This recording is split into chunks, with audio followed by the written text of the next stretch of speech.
I've had calls this week with a few coaches that are umming and ahhing on how to move into an online fitness business and whether or not my program is right for them. First and foremost, I'll tell you straight up, I couldn't care less if somebody comes into my program or not, because I understand no one can change unless they're ready to change. So that is on them. But what I will say is a story about my own online fitness journey, or my own online fitness business journey, is back in 2018, I reached out to one of the leading online fitness coaches at the time. And I basically asked him how he did it.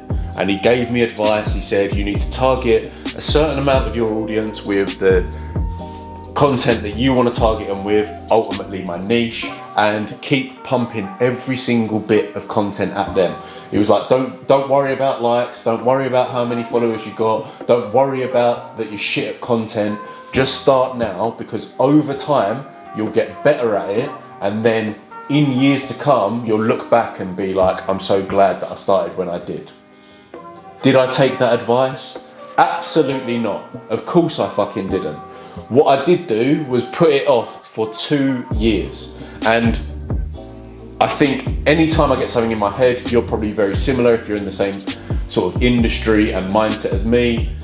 It's like an itch that you cannot scratch, and you won't be able to scratch it until you actually do the thing. So 2 years later, I decided to start implementing everything that he said. 2 years had passed, and that is probably one of my biggest regrets in life, that I allowed that time to pass and I didn't just take action on what he had said when I needed to, just purely out of fear and the thought of potentially not knowing. But when there's no time ever in your life when you start something new and you know what's going to come at you. So learn from my mistakes. If you're thinking about going into an online fitness business now, or growing your online fitness business now, that itch is not going to be scratched until you fucking do it. So get on with it. And I promise you now, you won't waste 2 years of your life, and you'll look back and thank yourself rather than you regret that you didn't start sooner. I hope this video helped. If it has, please do like, and of course if you're feeling extra generous, then drop me a follow.